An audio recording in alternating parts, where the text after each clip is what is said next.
I'm here with Dan Starlund, and we are here in the Nisga'a territory in northwestern British Columbia. We both happen to be speaking at the same conference, and Dan shared his testimony of a healing experience he had that was so interesting. I knew you needed to hear this.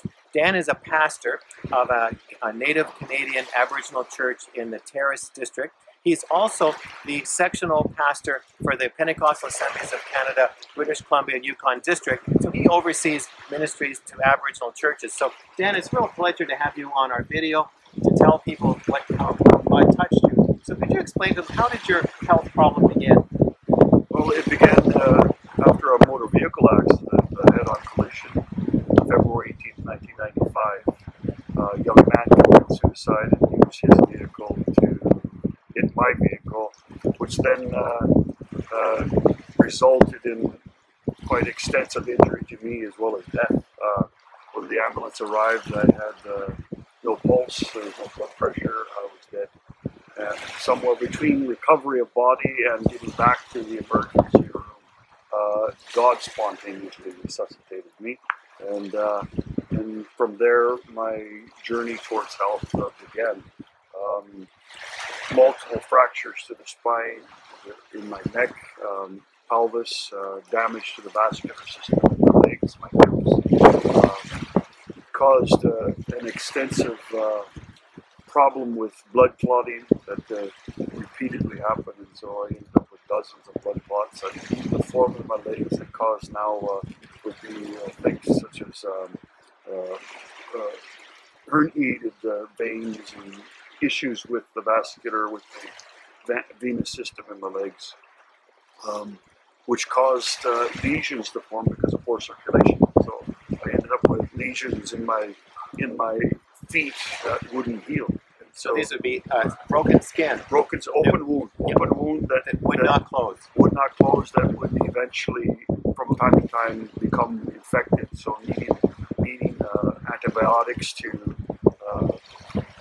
combat the infection that is there, and it just continues. It's just something that was chronic. It just went on and on and on. And it wasn't until 2016. So this would have been 21 years later. So this surely would cause pain. Always chronic pain. Every day I'd be in pain. I would every day wake up and just say, God, I thank you. I thank you that you are my healer. I worship you as my healer, and give me the strength I need for today. And didn't you have problems walking? Didn't you need? Yes, I did. I walked with a cane because of the problems with my legs and my hips, and also my feet being chronic infection. I didn't have proper leg. Good to have a good leg to stand on. So how many years were you in chronic pain? 21 years. And what were the kinds of things that Christians would say to you about your absence of healing? Well, they would talk to me about my lack of faith. They would talk to me about the sin that was in my life. They were like Job's comforters, right? Telling me that this is what I needed to do. And they'd always seem to have some sort of prescription to bring about immediate and quick remedy to my issues. And you were pastoring all this time, right? Yes, I was pastoring at the time. So you're preaching faith to people while you're using a cane and chronic pain. Preaching faith, praying for people that are infirm, seeing them whole, seeing them being healed, yet being in chronic pain and infirmity in my body. That would be very frustrating. At times it would get frustrating in the sense that I would even ask God this question: if you can heal somebody else, why can't you heal me? Right? And so the frustration was real. And questioning God, I think, was the enemy's attempt to destroy my faith. Right, absolutely. To erode your trust in God. Erode my trust in God. Does God mean what He said? Yes, and so, from the pulpit, I'd always tell people, and I'd repeatedly tell my congregation that I would be serving at that time, whatever it happened to be, wherever it happened to be, is that we just need to trust God. And I believe that wholeheartedly, and I still do. You need to trust God. And so I see the reason why that this has happened. This is what I give you my reason, what God has showed me. The reason why this has happened is that He says, if you want to speak of faith and you want to preach faith, you need to have faith. And if there's no challenge to your faith, what good is faith? And And so God challenged me with that. He said, if you want to have faith, you speak of faith. Have faith. And I don't, God is not some bully that just there, he ignores what we think our need is, but he knows what our need is. And he'll speak life into that and eventually bring us to a place where we can understand where God's at. And we're on the same page. You also mentioned that you changed the way you were praying. Just Yes. before you had this dramatic experience, you changed how you were praying about your health problems.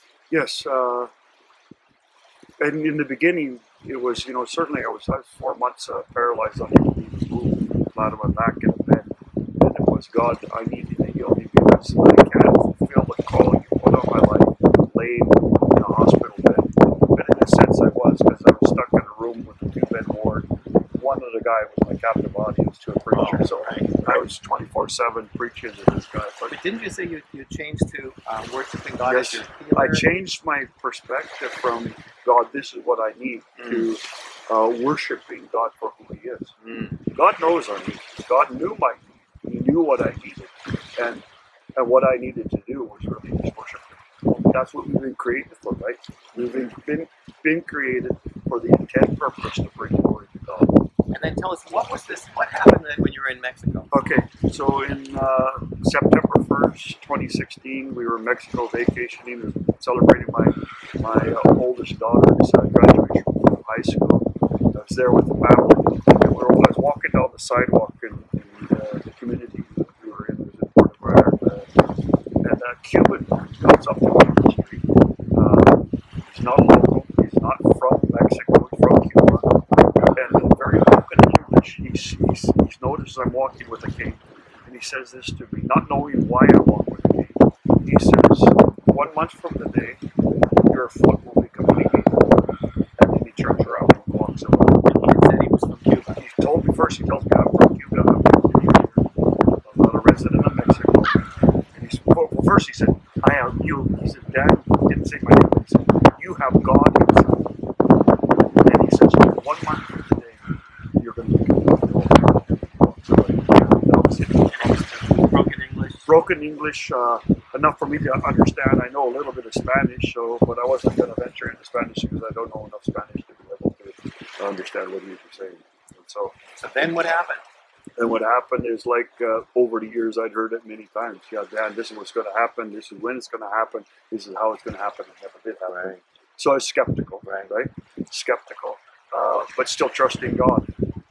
On the last day of September 2016, I went to bed with open lesions on my feet, pain in my body, pain. There was excruciating pain. My way of remedying it, I would not take pain medication or anything, is that I was going to go to bed and go to sleep.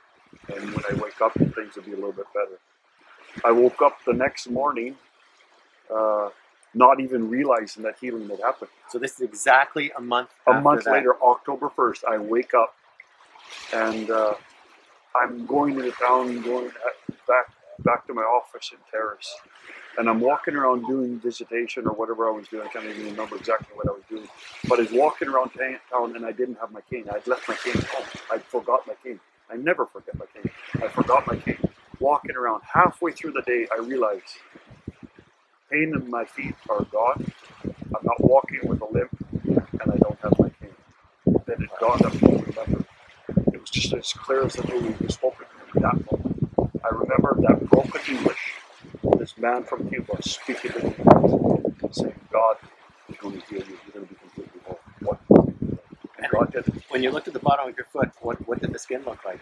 There was a scar there. I still have a scar on my foot. Right, but still have a scar, the skin but the skin was closed over, and it's like smooth. It's smooth skin.